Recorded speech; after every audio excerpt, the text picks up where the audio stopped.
Hi guys, welcome back. Today we have a really interesting topic, and I promise you, by the end of this video, you are going to look at yourself and your daily life in a completely different way. We are talking about habits, but not in the boring way you have heard before. Not the usual wake up at 5 a.m. or drink more water advice. We are going deep today. We are going to talk about how habits are secretly controlling every single area of your life, your relationships, your confidence, your money, your mental health, your daily routine, everything. And more importantly, we are going to talk about exactly how to change them. So if you are someone who feels stuck, someone who keeps starting over, someone who knows what they should be doing but somehow cannot make it stick, this video is made for you. Let's get into it. First, I want to start with something that most people never hear, and it completely changed the way I think about personal change. Bad habits are not your fault. I know that sounds like an excuse, but stay with me. The human brain is not designed for perfection. It is designed for efficiency. The brain's number one job is to save energy, and the way it saves energy is by turning repeated behaviors into automatic programs. Think about the first time you drove a car. You had to think about everything: the mirrors, the pedals, the steering, the road. It felt overwhelming. Now, you drive without thinking. You arrive somewhere and barely remember the journey. That is a habit, an automatic program running in the background. And the brain does this with everything. Every time you repeat a behavior, good or bad, the brain starts automating it.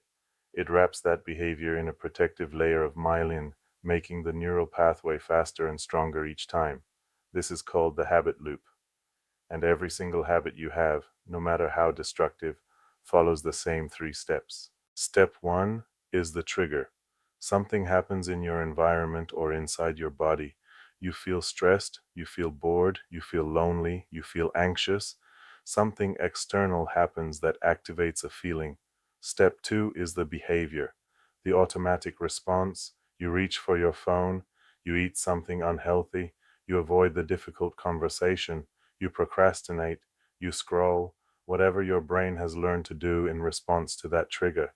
Step 3 is the reward, a moment of relief. The discomfort disappears temporarily, the brain feels satisfied, and then the brain records that moment and says, "That worked, do it again next time." This is why breaking bad habits feels so hard. You are not fighting laziness, you are not fighting weakness. You are fighting a program that your own brain built to protect you from discomfort, and you cannot win that fight using willpower alone. Willpower runs out, programs do not. So what do? You do not fight the program, you replace it, you keep the trigger, you keep the reward, but you change the behavior in the middle. You feel stressed. Instead of reaching for your phone, you take 3 deep breaths. You feel bored. Instead of scrolling, you pick up a book or go for a short walk. You feel anxious. Instead of avoiding, you write down exactly what you are afraid of. Same trigger, same need for relief, different behavior, different result. This is the foundation. Remember it. Now I want to talk about something even deeper, something that most self-improvement content completely misses. And this is the real reason why most people fail to change long term. They try to change their actions without changing their identity. And let me explain what I mean. When most people want to change, they focus on outcomes. I want to lose weight. I want to make more money. I want to be more confident. I want to have better relationships. And they try to force new behaviors to reach those outcomes. But the behaviors never stick because nothing underneath has changed. The most powerful shift you can make, and I want you to really hear this, is to stop focusing on what you want to achieve and start focusing on who you want to become. Because here is the truth: every action you take is a vote for the person you believe you are. Every single day, through your choices, you are either confirming an old identity or building a new one. If you believe deep down that you are an undisciplined person, you will find ways to be undisciplined, even when you are trying hard not to be. If you believe deep down that you are someone who struggles with money, you will unconsciously make decisions that confirm that belief. The behavior always follows the belief. So before you try to change anything on the outside, you need to change the story you are telling yourself on the inside. Instead of saying, "I am trying to get fit," Say I am someone who takes care of their body, instead of saying I am trying to save money. Say I am someone who is building financial discipline, instead of saying I want to be more confident. Say I am someone who chooses courage over comfort. Say it before you feel it. Act it before you believe it fully, because the brain cannot tell the difference between who you are and who you are consistently pretending to be. Do it long enough, and the identity becomes real. This is not positive thinking. This is neuroscience. Identity drives behavior. Behavior creates results. Change the identity first. Everything else follows. Now let us apply all of this to the different areas of life, because this is where it gets really practical. Let us start with relationships. Relationships are one of the areas where bad habits cause the most damage, and where most people are the least self-aware. Because relationship habits are invisible. They feel like personality. They feel like just the way you are, but they are not. They are learned patterns, repeated responses, automatic programs, things like avoiding difficult conversations because you fear conflict, seeking constant approval and validation from your partner or friends, giving too much of yourself and losing your own identity in relationships, reacting with anger or silence when you feel hurt, instead of communicating what you actually need, choosing partners or friendships that confirm your worst beliefs about yourself. These are all habits, and they can all be changed. Here is how. The first step is radical self-awareness. Most people react in relationships completely on autopilot. They do not realize they are repeating the same pattern they have repeated for years. So start paying attention. After a difficult interaction, ask yourself honestly, why did I react that way? What was I feeling in the moment before I said or did that? What was I afraid of? What was I trying to protect? Most of the time, you will find that your reactions are not really about the other person. They are about an old wound, an old fear, an old program that got triggered. The second step is learning to pause. Between stimulus and response, there is always a space, even if it feels like a fraction of a second. In that space is your freedom. Before you react, physically pause. Take one slow breath. Ask yourself, is what I am about to say or do going to bring me closer to the relationship I want or further away? That one pause, practiced consistently, will change your relationships dramatically. The third step is building the habit of honest communication. The majority of relationship problems, whether romantic, friendship, family, or professional, come from things that were never said clearly, expectations that were never spoken, needs that were never expressed, feelings that were buried until they exploded. Honest communication is a skill, and like all skills, it is built through practice. Start small. Say the thing you would normally swallow, not aggressively, not emotionally, calmly and clearly. I felt hurt when that happened. I need more space sometimes. I am not comfortable with this. Every time you speak honestly instead of staying silent, you are voting for a new identity, someone who values themselves enough to be real. That habit will transform every relationship in your life. Now let us talk about daily life and productivity, because the way you structure your days is either building the life you want or slowly taking it apart. And it all starts with the morning. The first 30 to 60 minutes of your day are the most powerful. In those first minutes, your brain is in a highly suggestible, almost dreamlike state. What you feed your mind in that window sets the emotional and mental tone for the entire day. And most people, the moment they open their eyes, immediately hand that window to the world. They grab their phone, they check messages, they scroll through news and social media. Before they have even stood up, their nervous system is already reacting to other people's problems, other people's opinions, other people's lives.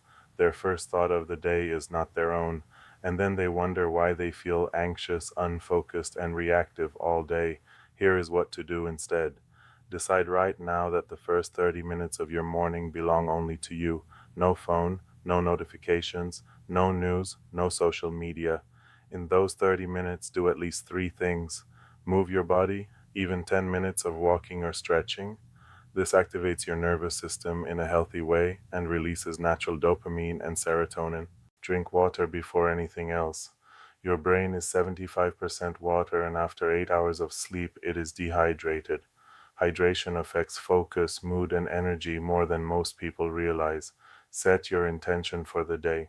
Take 5 minutes to write down, not type, write by hand, the three most important things you want to accomplish today, and remind yourself of the person you are becoming. This morning habit takes less than 30 minutes, but done consistently, it will completely change the quality of your days, because you are no longer starting the day reactive, you are starting it intentional. Now let us talk about confidence, because this is something almost everyone wants, but very few people understand. Confidence is not a feeling you wait for. Confidence is a habit you build, and it is built through one specific mechanism: doing hard things consistently.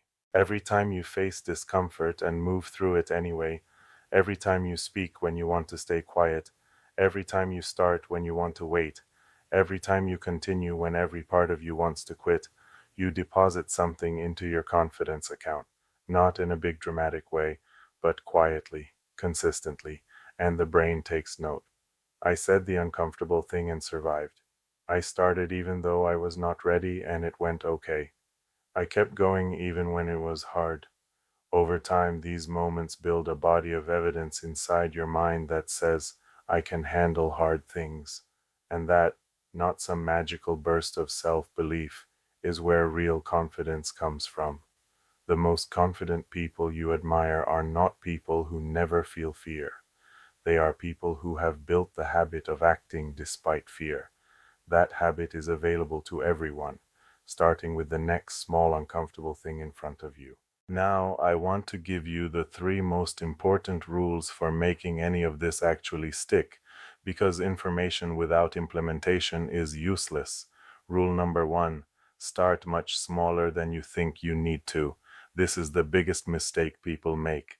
They get inspired by a video, a book, a conversation, and they try to change everything at once.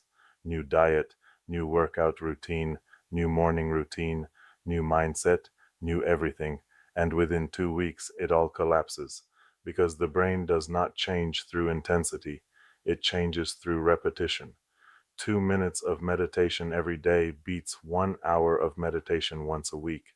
1 page of reading every night beats reading 100 pages once and never picking the book up again. One healthy meal a day beats a perfect diet that lasts 4 days. Start so small that it feels almost embarrassingly easy. Then build from there. Small is sustainable, and sustainable is everything. Rule number two: design your environment before you try to change your behavior. Willpower is a limited resource. It depletes throughout the day. By the evening, after a full day of decisions, stress, and mental effort, your willpower is almost gone. And that is exactly when the bad habits attack. You do not beat bad habits with more willpower, you beat them with better design. Put your phone in another room at night, you will sleep better and wake up without immediately scrolling. Remove junk food from your home, you cannot eat what is not there. Put your gym clothes next to your bed, you are far more likely to train when the first thing you see is your workout gear. Put the book on your pillow, you are more likely to read before sleep. Make the good habit the path of least resistance. Make the bad habit inconvenient. Your environment shapes your behavior more than your motivation ever will. Rule number three: make your progress visible. The brain responds powerfully to momentum and streaks. Get a simple calendar, physical or digital, and every day you complete your chosen habit, put a mark on that day. After a week, you will see a chain forming. After 2 weeks, that chain becomes something you do not want to break. The visual evidence of your consistency creates its own motivation. You stop doing the habit for the outcome and start doing it to protect the streak. This simple technique has helped more people build lasting habits than almost anything else. Do not break the chain. Let me bring everything together now. We talked about how habits are not your fault. They are programs the brain built for efficiency. We talked about how to replace bad habits instead of fighting them. We talked about the most important shift of all: changing your identity, not just your actions. We applied all of this to relationships, to daily life, to confidence. And we gave you 3 practical rules to make the change actually last. But I want to leave you with one final thought. Real transformation does not happen in the big dramatic moments. It does not happen when you make a big announcement to everyone about how you are changing your life. It happens in the quiet moments nobody sees. The moment you choose the glass of water over the phone. The moment you have the honest conversation instead of avoiding it. The moment you start before you feel ready. The moment you continue when you want to quit. Those invisible moments, repeated day after day, are what build an extraordinary life. You are not your habits. You are the person who can choose new ones. And every single day, every single choice is a vote for the person you are becoming. Make it count. Thank you so much for watching. If this video added value to your life, please subscribe because we are just getting started and there is so much more to come. And I want to hear from you in the comments. Which area of your life are you going to start changing first? Relationships, daily habits, confidence? Let me know. I read every single comment. See you in the next one.